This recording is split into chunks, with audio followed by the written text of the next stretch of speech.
que se asocia ya con ARM para escalar la infraestructura de la inteligencia artificial. Como ya saben, un sector que continúa con su fiebre a la cabeza. Vamos a mirar también a Apple, pero enseguida vamos a poner la mirada en ellos porque nos vamos directamente a Donald Trump, que ya está compareciendo ante esa rueda de prensa. Vamos a escucharle. We make a lot of improvements to the White House, and we're doing that. One of the things you should be looking at is the Palm Court, because that's been totally redone. So we like to preserve and make better the White House, and that's really what's happened, and we're getting tremendous reviews, and we appreciate it. But we're here for a different reason. It's called Operation Summer Heat, which is an appropriate term in light of what we're doing. And early yesterday morning, I returned from the Middle East, where we celebrated a historic agreement to end years of suffering and conflict. Amazing. Every country came together.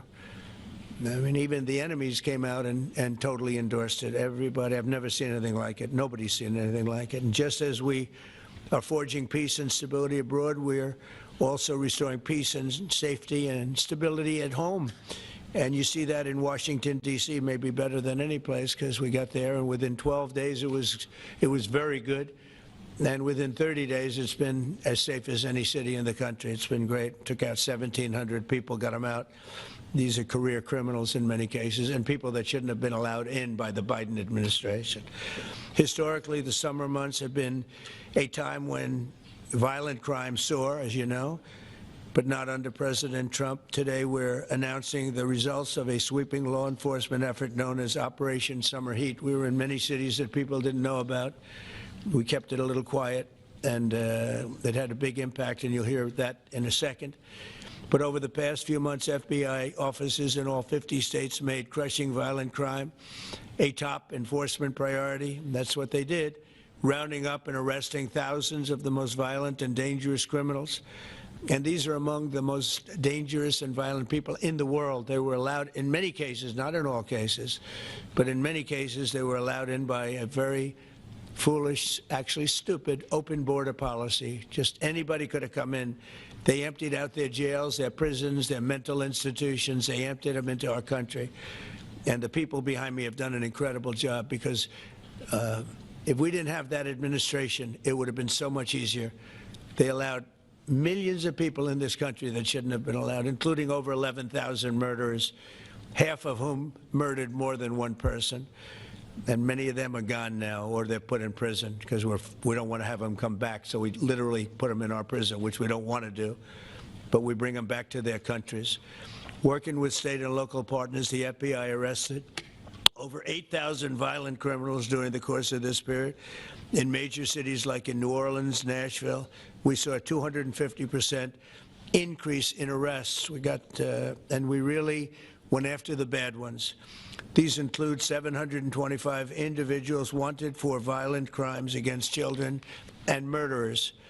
These arrests are in addition to the work of our historic federal task forces that make D.C. Safe Task Force has been unbelievable. I mean, the job they've done, it's incredible. And it's been so nice, because so many people, they're going out to dinner and they're having dinners. They didn't go out for 4 years. And now they're going out 3 times a week. The restaurants are opening. Restaurants are full. And usually that means a lot of good things. But restaurants that were closed are now opening up. And everybody's happy. It's nobody's ever seen anything like it, actually. And everybody feels safe. You can have a child walk right through the middle of Washington, D.C., and nothing's going to happen. We were losing more than one person a week in Washington. They're being killed on an average of over 1 a week. The Make D.C. Safe Task Force has been incredible, and the Make Memphis Safe Task Force is having very similar results. It's much earlier, but we've been there for a week and a half, but I'm hearing the results are pretty incredible, and you'll hear about that. They're mobilizing more than 20 federal agencies for the largest law enforcement operation targeting violent criminals in American history. As a result of these efforts, violent crime declined nearly 20% nationwide compared to the same period last year, and it was the safest and most peaceful summer in 2 decades. And honestly, we haven't really even gotten going yet. If we didn't have to fight all of these radical left governors, we could have had Chicago taken care of, as an example. They had, in a short period of time, 4,000 murders in Chicago, and we have to listen to this man stand up and say that we're bad people. And the people of Chicago are walking around with MAGA hats. You have women, beautiful black women, walking around with MAGA hats. Please let the president in, and we don't care how he does it. They're not interested in National Guard or Army, Navy, bring them in, Marines, bring in the Marines. They just want the crime to stop, and more so because of the success that we had in D.C. I think if we didn't have that success, nobody would even believe it. So I want to congratulate all of the incredible law enforcement professionals joining us today, especially Attorney General Pam Bondi, who's terrific, Deputy Attorney General Todd Blanche, who is a fantastic legal talent. He really is. He's a great guy, too. And, of course, FBI Director Kash Patel. They have worked so hard on this and other things. Since the start of the administration, the FBI has arrested over 23,000 violent criminals, more than double the number arrested in the final year of the Biden disaster. The FBI has also destroyed or severely disrupted more than 170 organized criminal enterprises and gangs, 1,600 of the most violent gangs, and confiscated over 6,000 illegal firearms. And they've tracked down and arrested 4 fugitives on the most wanted list, 4 of the most wanted. Actually, 2 of them were the most wanted fugitives in the world. There's still much more work to be done, which is why the FBI continues to work alongside the Department of Justice, the Department of Homeland Security, and the Department of Pues ahí escuchamos las palabras del presidente de Estados Unidos agradeciendo en todo momento a Pam Bondi, a Todd Blanche y a Patel, que han trabajado muy duro por parte del FBI y que han arrestado ya a 23.000 delincuentes y han interrumpido 1.600 pandillas más buscadas, y que todavía quedan muchos esfuerzos, pero que ya han logrado que en Washington D.C. se pueda caminar por las calles de manera tranquila. Donald Trump, que ha felicitado ese trabajo de los federales, dice que ha sido increíble porque han podido frenar todos esos crímenes y que la gente se siente más libre todavía. Según Donald Trump, dice que ahora puedes tener hijos libremente en Washington D.C. y sentir que sus niños están caminando libres por la calle. Ha asegurado también que quiere hacer lo mismo en Memphis y que va a movilizar a 20 agencias federales para que ocurra lo mismo que ha sucedido en Washington D.C., que puedan continuar siendo libres y que no haya peligro en las calles. Vamos a seguir escuchándole. Now it's a mess, and we have great support in San Francisco, so I'd like to recommend that for inclusion, maybe in your next group. You'll get great support. Every American deserves to live in a community where they're not afraid of being mugged, murdered, robbed, raped, assaulted, or shot. And that's exactly what our administration is working to deliver. I didn't realize I was going to make this such a big factor in the administration. I didn't really campaign. I campaigned on crime, but I never thought we'd go into every city and take a really safe city that we've all been living with for years and make them safe. And now it's like a passion for me, and it's a passion for the people behind me. So I didn't get elected. I did get elected for crime, but I didn't get elected for what we're doing. This is many, many steps above. And I want to thank Stephen Miller, who's right back in the audience right there. I'd love to have him. I love watching him on television. I'd love to have him come up and explain his true feelings, but maybe not his truest feelings. That might be going a little bit too far. But Stephen, thank you for doing an unbelievable job. And the people of this country love you, I tell you, and they love what you say about crime and stopping crime. So now I'd like to ask Director Patel to say a few words, and then Pam and Todd also, and I just want to congratulate them. This is an amazing thing, and we're just at the start. We're going to go into other cities that we're not talking about purposely. We're getting ready to go in, and when they go in, like Cash as an example told me that people didn't even know.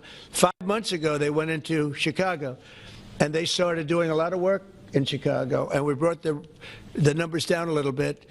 And but that really was just preparatory work for what we're going to do with the surge.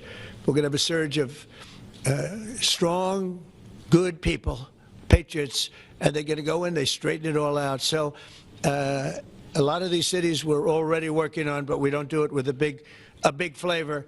But in a little while, you're going to see some numbers that you're not going to believe. And I think you'll probably start with Memphis, because I'm hearing the numbers are much quicker than we even thought possible. But again, D.C. it speaks for itself. Chicago is going to be okay. We're going to save Chicago. And I told you, and I told them, a very respected man, the head of the Union Pacific, said, "Sir, save Chicago. It can be saved." And the way he said it was like, can you believe it? We're trying to save Chicago. But I understood exactly what he wants, and that's what we're going to do. We're going to save all of our cities, and we're going to make them essentially crime-free, like other countries have crime-free. If you go all over the world, you go to the world, you hear Afghanistan and you hear all these different places. Our crime in certain cities is worse than anything they can even imagine. And we're not going to have that any longer. It's going to stop, and it stops right here. Cash, please. Thank you, Mr. President.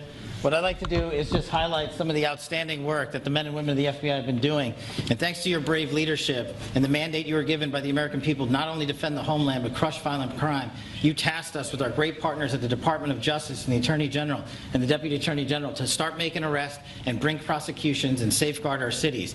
And you said it, this is just the beginning. In just 7 months, I hope the media takes a look at every one of these charts, because these are the best numbers for fighting crime in U.S. history, and it's only 7 months in. And to do that, our vehicle to do it of choice was Operation Summer Heat, which the FBI architected to go after violent criminals. And in just a 3-month span, you had 8,700 arrests of violent criminals. You had 2,200 firearms seized off the streets permanently to safeguard our communities. You had 421 kilograms of fentanyl seized. Just to put that in perspective, that's enough to kill 55 million Americans alone. You had 45,000 kilograms of cocaine seized, and thanks to our Department of Justice partners, you had 2,100 indictments in 3 months, from June to September alone. Mr. President, that in and of itself would be historic for a 4-year presidency. You did that in 7 months because you let good cops be cops, and you partnered us with the right people at the Department of Justice to put the handcuffs on and bring them to court and put them in prison. And if that weren't enough, when you look at the year, for the entire 7-month period that we're talking about here, if you look at the past 4 years of the Biden administration, 16,000, 17,000, 15,000, 15,000. That's the number of arrests year over year of violent felons in this country for the Biden administration. Mr. President, in 7 months, you have 28,600 arrests of violent felons in just 7 months alone, because of your leadership and the dedication of the men and women at the FBI who want to go out there and do the job they were prevented from doing because that department used to be weaponized and politicized. And this is what happens when you take out the fangs of weaponization. This number is historic by every metric. 28,000 people have been arrested, violent felons alone. And then when you go over there and look at some of these charts, if you don't mind, I'll just hop over here. Look at the metrics for not just violent crime, but the homeland. Mr. President, during your administration, the FBI has found and located 5,400 children. That is a 30% increase year to date over the last administration. Violent crimes against children arrests alone are up 10%. Gang arrests are up 210% in the last 7 months alone. And transnational organized crime, which Stephen Miller has been a great partner in, is up over 12% alone. These numbers are historic just as a snapshot, but just so people don't think we're focusing on violent crime alone, the national security mission, Mr. President, under your leadership has never been stronger. We have gone after espionage activities against our main counterparts in China, Russia, and Iran. In China alone, we've had over a 50% increase in espionage arrests alone and prosecutions. In Iran, we have had a 50% increase, again, in espionage cases. And in Russia, we've had a 33% increase in espionage cases alone. When it comes to counterterrorism, year to date, we have 125 arrests this year versus 100 last year, year to date alone. And when it comes to the cyber criminal activities, which are some of the largest enterprises plaguing everyday Americans, we at the FBI have put out a mission to go after cyber criminals like never before. Last year, they had in total 191. This year, you already have 252 arrests. 52 arrests of violent cyber criminals who are stealing from senior citizens, who are violating our children's rights and freedoms, and who are violating everyday Americans. These programs are record. And two of the things I'll finish with that I'm most proud of, Mr. President, this FBI. Fentanyl. As you know, it's a scourge that is killing our youth, 100,000 plus a year. To date, the FBI has seized 1,900 kilograms of fentanyl. That's enough lethal doses to kill 127 million Americans alone, to date. And if that were... Pues ahí tenemos a Kash Patel, que está diciendo que en solo 7 meses han podido acelerar todo ese número de arrestos en comparación con la administración de Biden, que no pudieron hacerlo de una forma tan rápida. Además, agradece a Donald Trump por ser ese líder que haya mandado todos esos arrestos de inmediatos. Además, Donald Trump, que ha agradecido que está de nuevo entre el público, y dice que menciona el incansable esfuerzo de su administración para que sus ciudades vuelvan a estar seguras. Además, ha hecho hincapié en la situación que está viviendo Chicago. Dice que va a ser salvada de nuevo y que va a estar bien, que ellos se van a encargar de ir a todas las ciudades para tenerlas libres de delincuencia y poder continuar haciendo lo que están ejecutando ya en Washington DC, que han bajado esa tasa de crimen exponencialmente, y que gracias a los esfuerzos que está haciendo el FBI puede ahora mismo la gente andar libremente por las calles de Washington DC. Vamos a continuar escuchando lo que está diciendo ahora mismo Kash Patel en Washington DC. Without prosecutions are meaningless. We are deterring criminals from doing this activity. We are preventing criminals from coming into America, and we are absolutely crushing violent crime like never before and defending this homeland, sir. And not to mention, I almost forgot this one, it took you, sir, 2 weeks to get the Abbey Gate bomber. Joe Biden had 4 years to look for him. You got him in 2 weeks thanks to the interagency effort by the FBI and the CIA, went to Pakistan, and now 13 brave warriors who were senselessly murdered because of disastrous Afghanistan withdrawal. They have justice, their families have a peace of mind, and we're going to continue to find the others, Mr. President. On behalf of the FBI, sir, I just want to thank you. Thank you very much, Chris. Great job. Very good. Very impressive. Ken, would you like to say something, please? President Trump, the men and women of law enforcement say 2 things to me repeatedly. First, you have taken the handcuffs off them and let them do their jobs, and you let cops be cops. That's why all this is happening. The director, the deputy director are working around the clock. All of these great men and women in the FBI, they have families at home, and they are working during a government shutdown right now. Many of them have small children. Many of them, I was talking to an agent this morning, many of them have babies at home, and they are working around the clock to not only keep our country, but our world safe. And that's what Operation Summer Heat did. Thank you, Director, and to the Deputy Director for everything you did on behalf of the Department of Justice, and you're going to continue to keep doing. And they set the stage for what we're doing in Memphis. You're going to hear a lot more about that, our joint task force next week, but they set the stage for Memphis. And last night alone in Memphis, there were almost 70 arrests, there were 12 guns seized, and there was a 70-year-old man arrested as a result of our operation in Memphis who raped a child under the age of 3. That one case makes everything we're doing worthwhile. So thank you all for being here on behalf of both of us. Thank you, President Trump. Thank you. Doug, you want to say something? Sure. Thank you, Mr. President. So this is a great day, and I think there's stats that the director talked about which are important, but I want to give 2 examples of what summer heat has done that actually will apply hopefully to everybody in this room. The first is for over 4 years during the last administration, there was a hotel in a town, the middle of a town in Alaska, that was being run as a drug den. There were over 1,000 calls to 911 over 4.5-year period. There were multiple violent crimes, drug dealers, overdoses, and murders at this one hotel, ruining a community. Summer Heat went in there, not only arrested all the participants that were controlling the hotel, but seized the hotel. And so that's one example of what summer heat means to everyday Americans that just want to live in peace. The second example is a large narcotics trafficking group that was selling fentanyl in the state of Washington. They were shipping fentanyl and using commercial aircraft, putting fentanyl pills and powder in suitcases, flying them from the southwest border, mostly Arizona, all the way to Washington. It had been going on for an extremely long time, and the entire organization was arrested. And I say those two examples because it's easy to look at the board and see 1,000 arrests. How much different is our communities now compared to the past 4 years? But there's actual life examples. Every one of these arrests means that our streets are safer, and that's because of the work of this administration, of President Trump and Director Patel. So I will tell you, Attorney General Bondi and I are together every day with Director Patel, figuring out ways that we can continue to do this work, and it's not going to stop. Like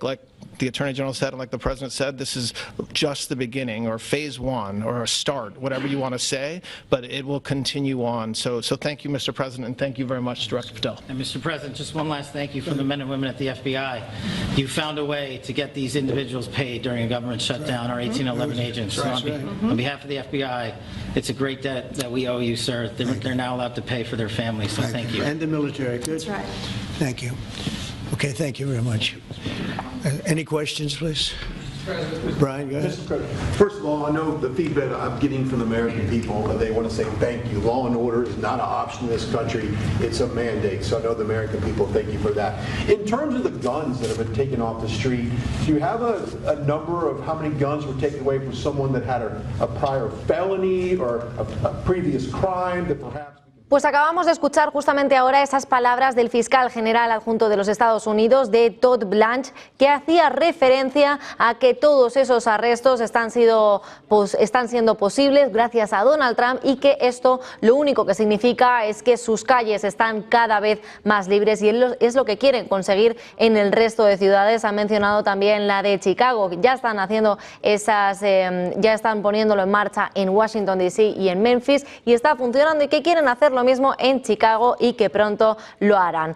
Vamos a seguir escuchando esas palabras que acaba de comenzar esta ronda de preguntas en la Casa Blanca. Trump's been in office. And Mr. President, if I could follow up on that, could there be any further conversation to have national concealed carry applied to actual D.C., like if you had a driver's license in Texas and you had a permit, of course you could drive? Well, as you know, they've been talking about that for a long time. It's an interesting question. A lot of people feel strongly both ways, but we are talking about that, Brian. Thank you. Mr. President, on Venezuelan boats, I want to ask you, why not have the Coast Guard stop them, which it is empowered by law to do? You know, this way you can confirm who's on the boat and ensure that they're doing what you suspect. Because we've been doing that for 30 years, and it has been totally ineffective. They have faster boats. Some of these boats are seriously, I mean, they're world-class speedboats, but they're not faster than missiles. But we've been trying to do that for years, and so much of the drugs, 25–30% would come in through the seas. Right now we have, I would say, none coming in through the seas. In fact, I don't know about the fishing industry. If you want to go fishing, a lot of people aren't deciding to even go fishing. We've almost totally stopped it by sea. Now we'll stop it by land. What's the next step? But it never worked. It never worked when you did it in a very politically correct manner. What's the next step in this war on cartels, and are you considering options, are you considering strikes on land? Well, I don't want to tell you exactly, but we are certainly looking at land now because we've got the sea very well under control. We've had a couple of days where there isn't a boat to be found.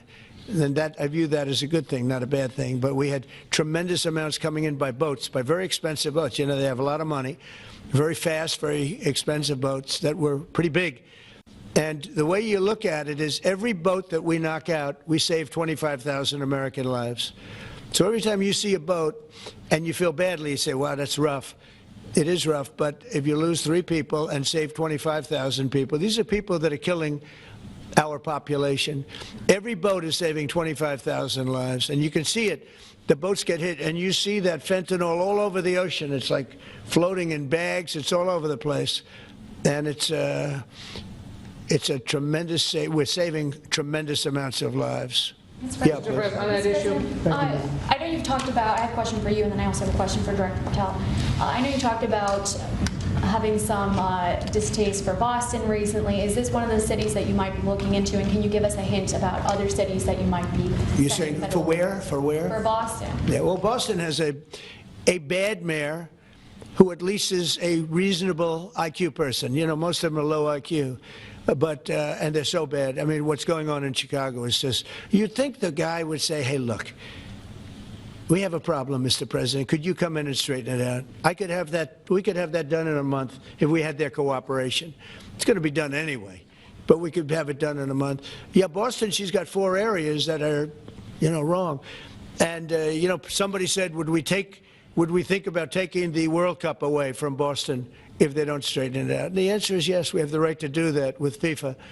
So if we think that LA is going to be bad, or we think that applies a little bit to the Olympics too, but we'll talk about FIFA first. FIFA is very hot. If we think there's any reason that, whether it's Boston or anywhere else, that they're not doing their job, we're going to take those World Cup games and move them someplace else. Thank you. And then Director Patel, there's been so many conspiracy theories swirling around about the assassination of Charlie Kirk. Do you have any updates for us, especially in light of all the online content that everyone's been talking about? The only thing we deal with at the FBI and the Department of Justice is facts. And we delivered at record speed a manhunt to capture Charlie Kirk's alleged assassin in 33 hours. And if you put that in perspective to Luigi Mangione with the Boston bomber, they took them 5 days and a police officer lost their life in their manhunt. We are running on absolutely every single lead, and the best thing we can do to honor my friend Charlie Kirk's life is to make sure that everyone involved is prosecuted to the full extent of the law, and that's what we're focused on, investigating the facts, not trading in conspiracy theories. Okay.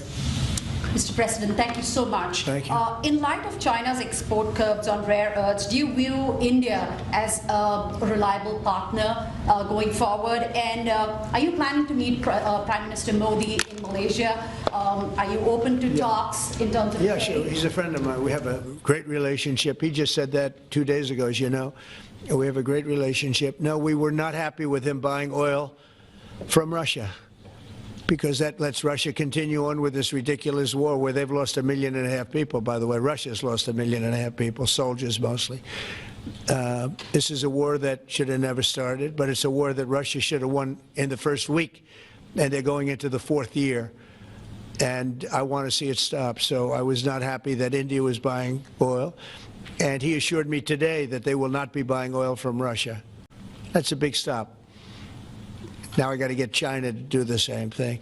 That is relatively easy compared to what we just did over the last week in the Middle East. Middle East was 3,000 years, and we got it done. This is 3 years. And I think we'll get it done. I think that President Putin, I think he wants to get it done. We'll see. There's a great animosity between him and Zelensky. You probably have noticed, right? And I think it's hurting the process. Yeah, please. Mr. President, thank you. Curious, why did you authorize the CIA to go into Venezuela? And is there more information you can share about these strikes on the alleged... Well, I can't do that, but I authorized for 2 reasons, really.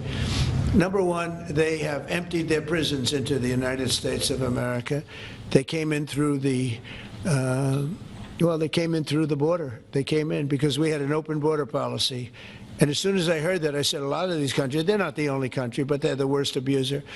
And they've entered they've allowed thousands and thousands of prisoners, mental institution, people from mental institutions, insane asylums, emptied out into the United States. We're bringing them back, but that's a really bad, and they did it at a level that probably not, many countries have done it, but not like Venezuela. They were down and dirty. And the other thing are drugs. We have a lot of drugs coming in from Venezuela, and a lot of the Venezuelan drugs come in through the sea, so you get to see that. But we're going to stop them by land also. Does the CIA have authority to take out Maduro? Oh, I don't want to answer a question like that. That's a ridiculous question for me to be given. Not really a ridiculous question, but wouldn't it be a ridiculous question for me to answer? But I think Venezuela is feeling heat, but I think a lot of other countries are feeling heat too.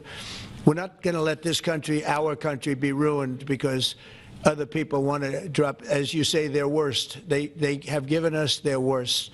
They've loaded up our country with prisoners, with mentally ill people that are seriously ill, criminally ill. And we're not going to take it. And so, I mean, it's just one of those things. And I can tell you, we've taken care of the sea. There's nobody, and we're watching. We're watching. And if we see it, we'll save it. Yeah, please. Donald Trump, que está respondiendo a esas preguntas de los periodistas, ha hablado sobre la situación con Venezuela. Dice que tiene barcos más rápidos, Venezuela, pero que no misiles, que esos los tienen ellos, Estados Unidos, y que además no va a permitir que continúe entrando droga que se cobra la vida ya de muchas, de miles de personas en Estados Unidos y por esa droga que viene por los mares desde Venezuela. Bueno, pues dice también que tiene el mar muy bien controlado y que están, que ahora mismo lo que quieren es que tener en cuenta que si pierden a 3 personas en esos barcos venezolanos que vienen de Venezuela y que ganan 2.000, 25.000 vidas estadounidenses, que sí que merece la pena pues cobrarse la vida de 3 personas en esos barcos que parten de Venezuela. Donald Trump, que también ha hecho mención a su descontento con la India por continuar comprando petróleo a Rusia y dice que están intentando frenarlo también en China. Ha mencionado esa situación entre Rusia y Ucrania y dice que vamos a ver una gran animosidad entre Putin y Zelensky los próximos días y que tal como ha pasado en Oriente Medio van a llegar a ese acuerdo de paz ambos líderes. Escúchenle. I'm not a fan of the war. I'm not a fan of the way it started. It should have never happened. It wouldn't have started if I were president. The election was rigged. And because of that, we lost a lot of lives have been lost because of that war. Not American lives, but if I can save a lot of lives, that's why I'm in it. I want to save lives. I've had 8 wars. The Prime Minister of Pakistan got up the other day, said so beautifully, says, you saved millions of lives. He told that to a group of people right in this office. He said the president saved millions of lives. And I think what he's referring to is the fact that that would have been with India, nuclear war. That was getting very close. You know, 7 planes, they don't talk about it, but 7 aircraft were shot down. In fact, we have the new ambassador to India right here. They're well represented. You better represent us, not them, okay? But Sergio's going to do a great job. He's going to do a great job. But no, we'll be talking about the war with him, and we'll be talking about, I mean, they want to go offensive. I'll make a determination on that, but they would like to go offensive, you know that, and we'll have to make a determination. Can I follow up a question? Given you have the FBI Director and Attorney General here today, Jim Jordan has asked Jack Smith to appear in front of the House Judiciary. You mean deranged, Jack? He's a deranged individual, yeah? He's asked him to... Well, they should. I'm surprised it takes so long. You know, we're talking about violent crime. What about the crime against a political opponent? That's what we have to talk about, too. Jordan would like to understand the full extent to which the Biden-Harris Justice Department weaponized federal law enforcement. What do you think the committee will find out, Mr. Smith? I think it was the worst weaponization of a political opponent in the history of the world, let alone this country. And I hope that everybody's, you know, they're involved in it. I'm not. I'm the one that had to suffer through it and ultimately win. But what they did was criminal. Deranged Jack Smith, in my opinion, is a criminal. And I noticed his interviewer was, I think that was Weissman. And I hope they're going to look into Weissman, too. Weissman's a bad guy. And he had somebody in Lisa, who was his puppet, worked in the office really as the top person. And I think that she should be looked at very strongly. There was tremendous criminal activity having to do. If we don't have fair elections in this country, we're not going to have a country. And I've said it from the beginning, fair elections and borders. And we need also fair press, because if you don't have fair press, it's very tough. And we've got the strongest border of anybody. Nobody has a border. We have a border where the numbers just came out again. You saw 0 people came in illegally. Now, we do take people into our country legally, but 0 people. But, you know, you're talking about a different subject. You're talking about political crime. They have committed massive political crime. I hope they're looking at Shifty Schiff. I hope they're looking at all these people. And I'm allowed to find out. I'm allowed to, you know, I'm, in theory, the chief law enforcement officer. But I have a very good, talented group. This is about something else. But I hope they're looking at political crime, because there's never been so much political crime against a political opponent as what I had to go through. They raided my house in Florida. It was an illegal raid. I have a lawsuit that was doing very well, and when I became president, I said, I'm sort of suing myself. I don't know. How do you settle the lawsuit? I'll say, give me X dollars, right? And I don't know what to do with the lawsuit. It's a great lawsuit, and now I won. It sort of looks bad. I'm suing myself, right? So I don't know. But that was a lawsuit that was very strong, very powerful. They raided illegally my house in Florida, Mar-a-Lago. They went through the drawers of my young son. They went through all of the cabinets and drawers of the First Lady. She walked in, she said, wow, what happened? Because she's very meticulous, and this wasn't so meticulous as she looked into the drawers and she saw everything a mess. What they did against a person that just got out of office. And then you look at these corrupt people, you look at Hunter Biden, you look at the signature, as an example, the Europen. I just signed so many different things, an admiral, a four-star general. I'm signing them left and right, the commissions. And by the way, I want to compliment John Thune and also Mike, our great speaker. But John Thune, all of a sudden I'm getting these things by the hundreds. I was getting one every 2 weeks. It would have been 4 years before you got them in more. You would have had some that didn't even get in, all because of Democrat obstruction. So John Thune did a great job. I must have signed 200 into the administration. We're just about caught up. It's amazing. And so compliments to John. He had to do some things that were very tough to do that he didn't want to do, but he was forced to do it by the Democrats. And as far as the shutdown is concerned, this is a Democrat Schumer shutdown. And he's trying to do it to get relevance back into the party because he's a loser. I've known him all his life. He's always been sort of a loser, but an intelligent one. But I think he's losing IQ points with time. I think that happens. I hope it hasn't happened with me. I know if it did, you guys will let me know about it very quickly. Question on violent crimes, sir. Here in D.C., a judge has given the two teenagers that beat up ex-DOJ staffer Big Balls probation. It's incredible. In no jail. Donald Trump, que acaba de hablar sobre ese gobierno, ese cierre del gobierno federal de Estados Unidos que continúa echado 15 días consecutivos, y Donald Trump, que acaba de referirse a los demócratas, que ellos tienen la culpa y que dice que este es el shutdown, cree que está perdiendo puntos de coeficiente intelectual. Schumer, el demócrata, que ahora mismo, según Donald Trump, le hace responsable. Vamos a continuar escuchando las palabras de Donald Trump. That's a big problem. You know, they can do their job and then they go into a court and the people are protected by these, I don't know where they come from. Where do these people come from? Where do the judges come from? I want to compliment on behalf of Pam and Todd and all of us because, Cash, I think that Janine has done a fantastic job. And the case I heard was like flawless. It's a flawless case. They have them on tape. They have everything. And then a judge gives them a little probation. These are rough guys. And they're young. And if that happens, they're going to grow up. They're going to be real bad. They're going to cause a lot of problems. Yeah, please. Go ahead. So, Sergio Gore has just gotten back from India. What were the conversations like with Prime Minister Modi and the other? I think they were great. He reported to me that he's a great man, you know. Modi is a great man. That he loves Trump. Now, I don't know if the word love, I don't want you to take that any different. I don't want to destroy his political career, okay? But you have to understand, I've watched India for years. It's an incredible country. And every single year you'd have a new leader. I mean, some would be in there for a few months. And this was year after year after year.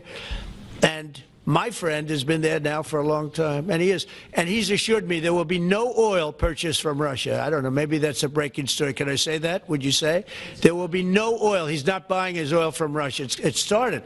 You know, you can't do it immediately. It's a little bit of a process. But the process is going to be over with soon. And all we want from President Putin is stop this. Stop killing Ukrainians and stop killing Russians, because he's killing a lot of Russians. Again, it doesn't make him look good. It's a war that he should have won in 1 week, and he's now going into his 4th year.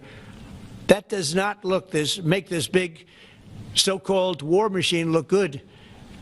But he could make a settlement. We're willing to settle. I thought we had a deal. The hatred of the two leaders is very, you know, it's an obstacle. It's an obstacle. There's no question about it. But I thought we had a deal 2 months ago. Who would think I created peace in the Middle East and can't get the two guys to settle? But I think we'll get them. But if India doesn't buy oil, it makes it much easier. And they're not going to buy. They assured me they will, within a short period of time, they will not be buying oil from Russia. And they'll go back to Russia after the war's over. Jennifer? On the shutdown, sir, are FBI officials being paid right now? Are all the FBI employees being paid, and are all the... Well, that's what I understand. I hope so. Thanks to your great work, Mr. President, the 1811 special agents at the FBI are going to receive their paychecks. Got a lot of people paid, actually. We got the people that we want paid, okay? And we want the FBI paid, we want the military paid. We got the people that we want paid. And I'll tell you, the Democrats, they don't talk about this. You know, we're getting rid of programs that we didn't like. Bueno, pues Donald Trump, que acaba de mencionar esa puesta en escena entre Rusia y Ucrania. Y por cierto, dice que Modi, hace referencia a él de la India, que es un buen hombre y que ha hecho caso a lo que Donald Trump le dijo, que parara de comprar petróleo a Rusia, porque pues lo único que podría hacer es acelerar ese conflicto todavía más y darle más fuerza a Vladimir Putin. Dice que en el momento en el que él cerró ese acuerdo de paz en Oriente Medio, pensaba que iba a ser mucho más, que iba a ser antes ese alto al fuego en Ucrania y Rusia, pero que no ha sido así, que primero ha cerrado ese acuerdo de paz en Oriente Medio y que de momento pues quiere frenar todo el contacto con Rusia y con Putin, y que volverán a él en el momento en el que acabe la guerra. Vamos a seguir escuchándole. Jennifer. All right. On Hamas, sir, what is your understanding of the pace of returning the deceased hostages? Are you pleased? Well, they're looking for them. Absolutely, they're looking. So we have the living hostages all back. They returned some more today. It's a gruesome process. I almost hate to talk about it. But they're digging. They're actually digging. There are areas where they're digging and they're finding a lot of bodies. Then they have to separate the bodies. You wouldn't believe this. And some of those bodies have been in there a long time, and some of them are under rubble. They have to remove rubble, but there are graves, and some are in tunnels that died in tunnels that are way down under the earth, and the tunnels are like 3 feet. Can you believe it? 3 feet high. They lived like this for a long period of time. It's a horrible atrocity. At the same time, we, meaning Israel, but I knew everything they were doing pretty much. I knew most of the things they were doing, but they've killed probably 70,000 of these people, Hamas. And I said, it's time now. So we'll see what happens. We'll also see what happens. Your next question is going to be the weapons. We want the weapons to be given up, sacrificed, and they've agreed to do it. Now they have to do it, and if they don't do it, we'll do it. We had the head of CENTCOM today suggest that Hamas needs to hurry up and disarm and follow your comprehensive plan. Yeah. That it was the head of CENTCOM saying that. Is that not a signal to Hamas, to the rest of the world, that at some point the U.S. military may more directly engage? We won't need the U.S. military. So then why have We won't need it. Why not just Because we're very much involved in it. If we weren't involved, there wouldn't be peace. If we didn't destroy the nuclear capability of Iran, that deal would have never happened for two reasons. The Arab nations would not have felt bold enough to do it, because you have a very powerful, at that time, Iran. It's not powerful anymore, between what Israel and us did, because, you know, the attack was, if you look at it, we helped them very much. They will be the first to tell you, including shooting down thousands of drones that were coming into Israel. You know, we shot them down. We were shooting them down like it was target practice, but we shot down thousands of drones and missiles also going into Israel. But between what we did to Iran that way with the, you know, conventional, we will call it, and what see that beautiful plane, that B-2, I noticed it on the desk. I always thought it was beautiful, but I never understood it. Now I understand it. It took in hundreds of thousands of bombs in the form of two, but hundreds of thousands of pounds of bombs. And every single bomb hit perfectly. Then they sent Tomahawks in. They sent 30 Tomahawks on top of it. And that was totally, you know, CNN said, well, maybe it wasn't as bad as, you know, as Trump said, because I said obliterated. Obliterated is not a strong enough word, actually. And you saw the Atomic Energy Commission came out and said the word obliteration is very, very, think of it. They came in under potential fire. They entered Iran airspace late at night in the dark, no moon. The moon was low for a reason. What's what time we picked it? Couldn't see anything. And they hit every target, and they weren't hit. Nobody saw that plane. That plane is stealth. Nobody saw it. The problem with that is it may be stealth today, but tomorrow it won't be. And we just ordered about 20 brand new B-2 bombers. It's unbelievable as a weapon. I know Putin, when I was riding with him in Alaska, we passed a lot of them. And he said, that really did the trick. I said, yeah, it did. It's amazing. The flying wing. But you still foresee no reason for the U.S. military to get involved in Gaza? No, I don't see that. No, I think we're going to handle it very well. We'll be helping Israel. But we have other countries that are now. You know, we signed, many countries signed, and many of those countries relatively are very strong military powers. And Hamas has no support. See, Hamas had the support of Iran, and now Iran says, don't get us involved. The last time they got them involved didn't work out too well. So they used to have the support of Iran. Today, Iran is, they're trying to survive. You know, when I heard the reports 2 weeks ago, Iran's looking to build a nuclear weapon, I said, don't worry about it. They got a lot of things they want to do before nuclear weapons. I said, the last thing they want to do is a nuclear weapon.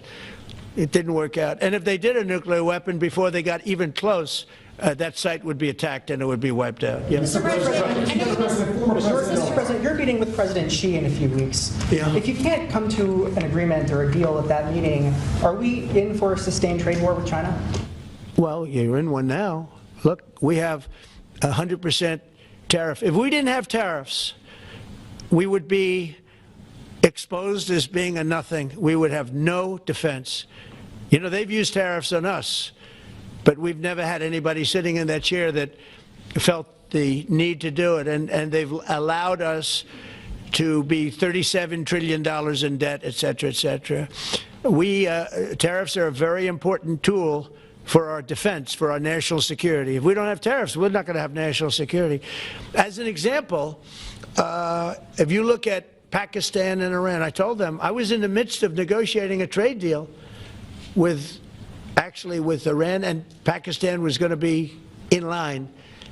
And because of tariffs, they all want to negotiate much differently. We were making a good deal, and then I heard that they're shooting at each other. And I said during one of my conversations, are you guys going to go to war? 2 nuclear powers we are thinking about. I said, here's the deal. You go to war, I'm going to put a 200% tariff. I'm going to stop you from doing any business in the United States. I said it to both of them.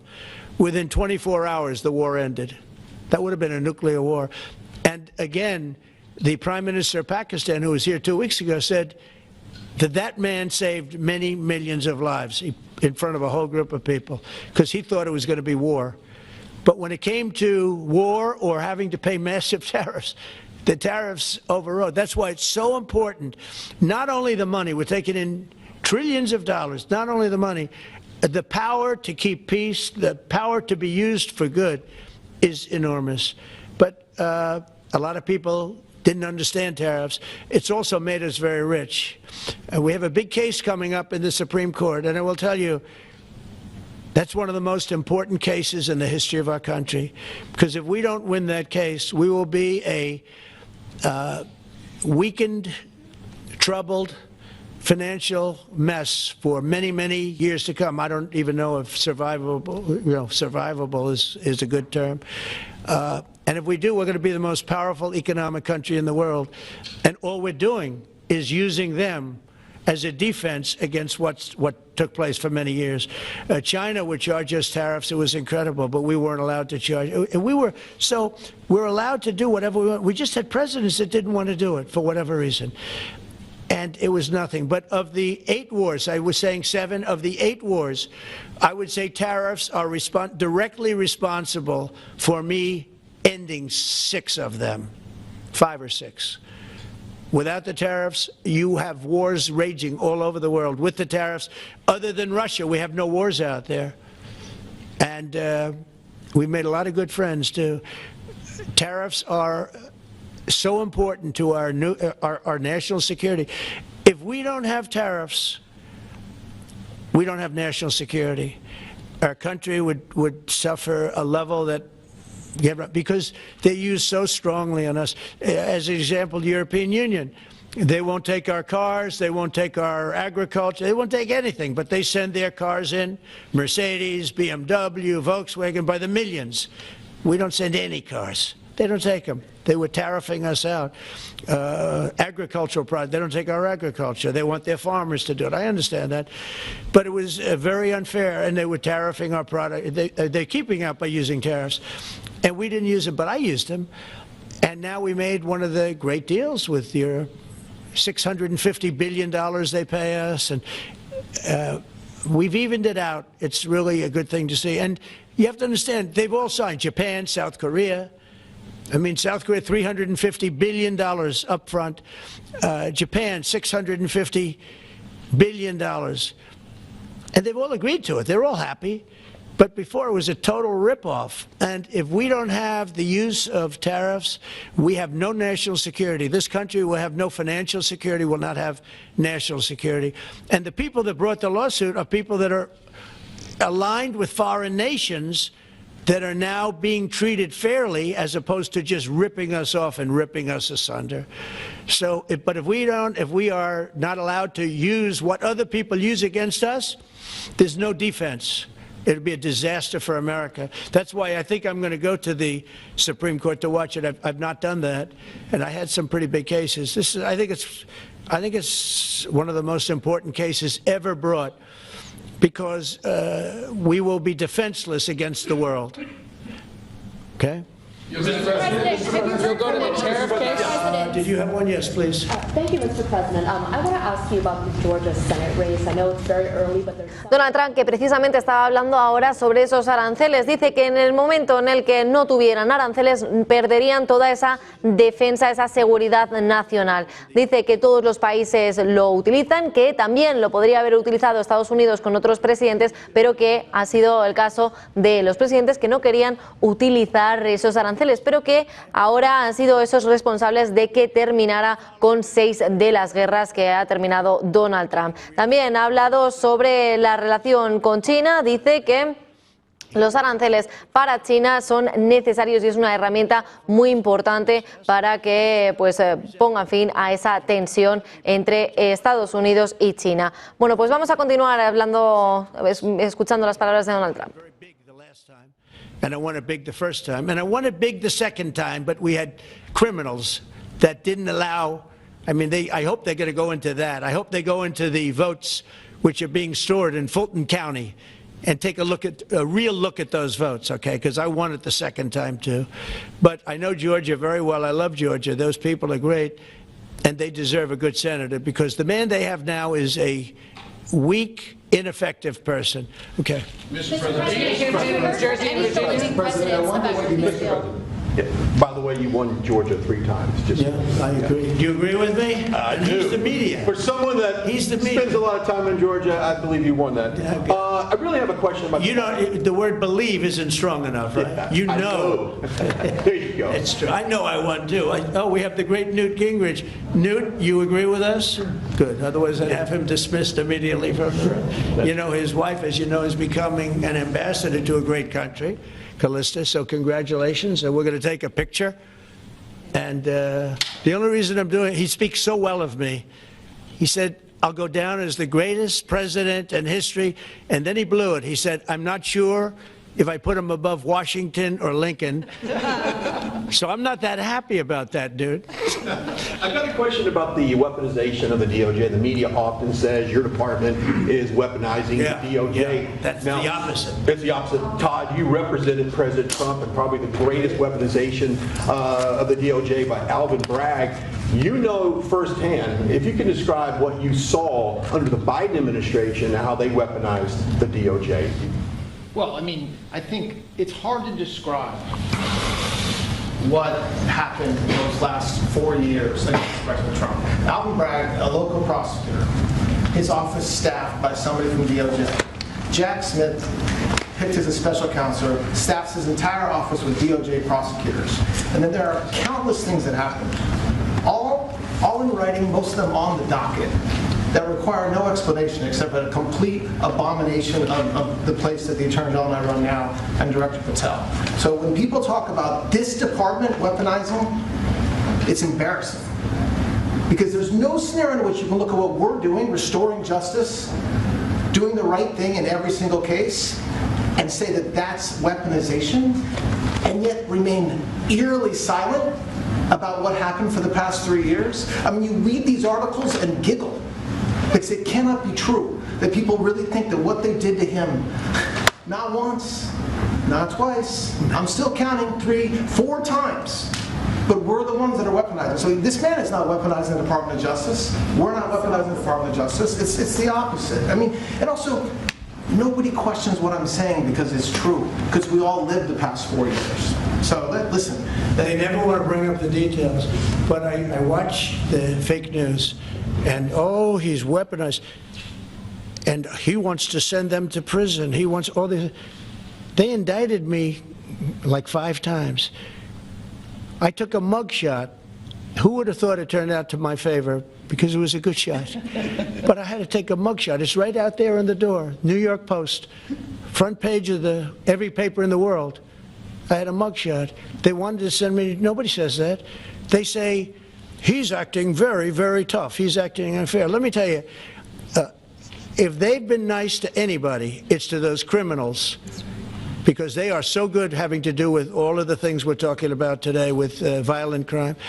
But if anything, I think this Justice Department has been so respectful of the law, because the other Justice Department with Rita or Lisa and all of that scum, real scum, what they did to the political opponent of a guy that has a seriously low IQ. Now, in his case, it was low based on his career, but it got real low, okay?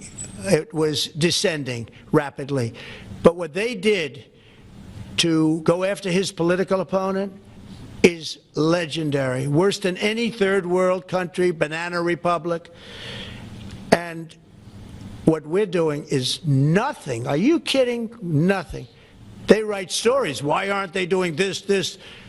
And we'll leave. I don't have to leave it up to them, but I choose to, at this moment at least. But there's never been anybody treated in the history of politics. You know, they say the 2 worst treated presidents by the media, etc., was that man right there, the late, great Abraham Lincoln, and this guy right there, Andrew Jackson. They say Andrew Jackson was treated terribly. They give him number 1 and number 2, but that was before I came along, Newt. I say I have number 1 times 10. Nobody's been treated like I've been treated. And I did a great job. You know, we had a great first term. And we had one of the most successful economies in history, etc. I rebuilt the military. We did a tremendous amount. The last part, we had a horrible thing called COVID, and we handled that well. We made ventilators for nations all over the world. I mean, we did a great job. Probably never get credit for it. Look at the therapeutics, the Regeneron, all the different things, the vaccines. Pues ahí estamos escuchando a Donald Trump, que acaba de compararse con Lincoln, con el expresidente, y también con Abraham Lincoln, que ha dicho, y con Andrew también, que ha dicho que ellos eran tratados políticamente de cara al exterior muy mal, pero que eso ha sido hasta el momento en el que ha llegado Donald Trump al poder, que nunca antes le habían tratado así y que siempre están difundiendo fake news en su contra. Dice que el Departamento de Justicia ha sido muy respetuoso con las leyes y que ha funcionado muy bien porque ha ido descendiendo progresivamente ese número de delincuencia. Vamos a seguir escuchándole. And they understand that. So we have medical companies coming up. We have the AI. We're dominating China in AI. Everybody said that's impossible. We're dominating. I'm letting these massive plants build their own electric generating plants. They're becoming utilities in addition to everything. Maybe they'll make more money with that. Who knows? But they're building their own electric, because we have an old grid. You wouldn't be able to do that. And we're dominating China. We're dominating with AI, which seems to be the new big thing. That's the new internet. That's the new whatever. So we're very happy with the job we're doing. I'm very happy with the job they're doing. But when you tell me about attacking a political opponent, there's never been, and I'm a legitimate opponent. I watch my son. He's got the #1 best-selling book, now. My son Eric is a wonderful kid. That guy spent so much time with subpoenas. He got more subpoenas than anybody in the history of our country. Think of it. And he's an innocent, good boy. He's a good kid. He's always been a good kid. All of my children are good. They went through hell. My children went through federal grand juries on a hoax. Think of it.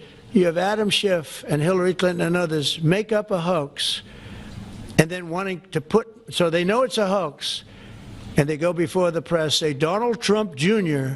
will go to jail because of what he's done with Russia. I'll never forget, I get a call from my son Don, and he said, Dad, I'm being accused of something with Russia. I don't know anything about Russia. He didn't know anything about it. Think of it, how bad they are. They say he'll go to prison for the rest of his life. He knew nothing about it. On a hoax, the Russian hoax, Russia hoax, on a story that they made up.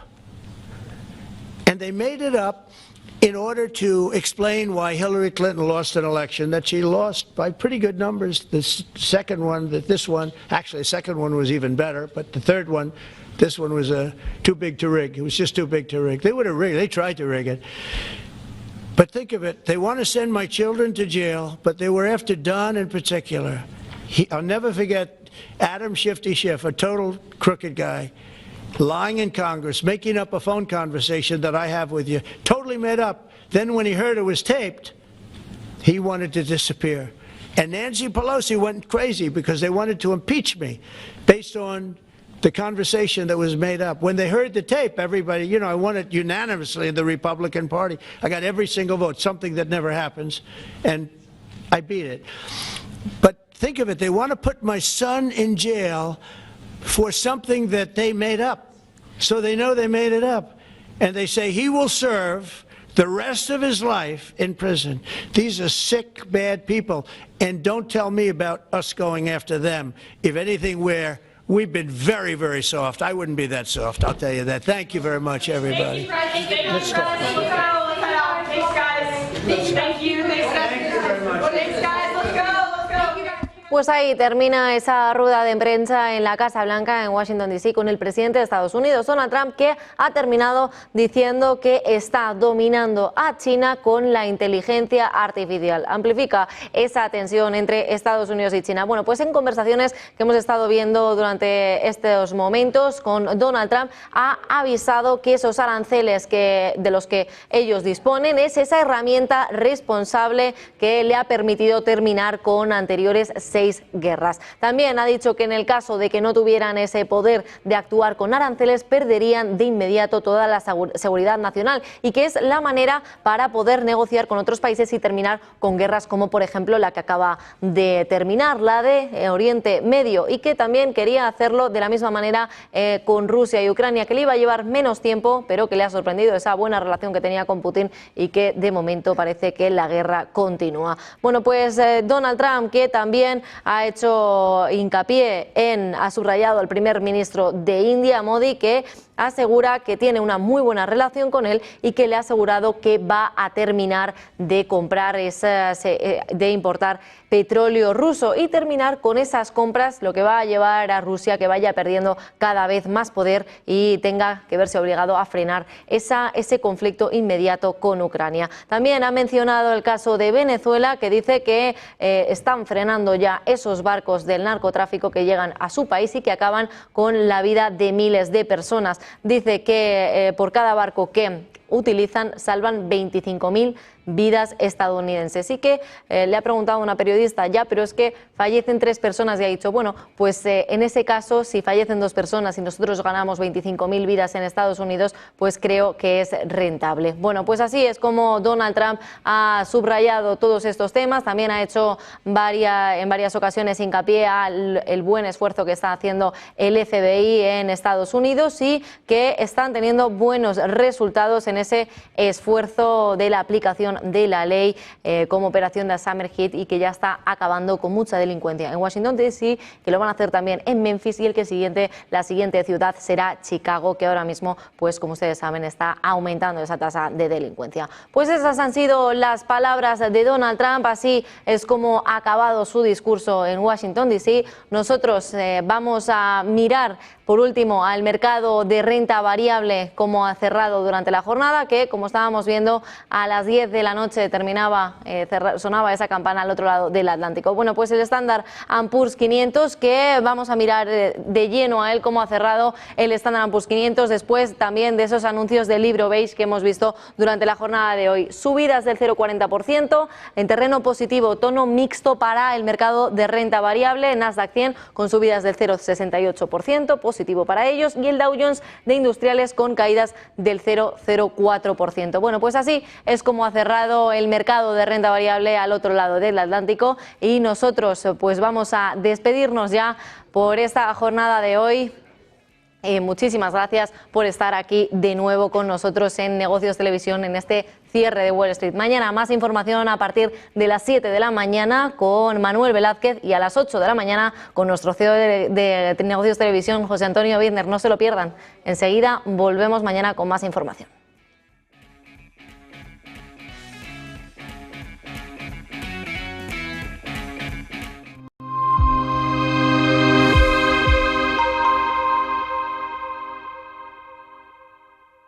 Recibes un mensaje alarmante de tu inquilino en el que te informa que no puede pagar el alquiler.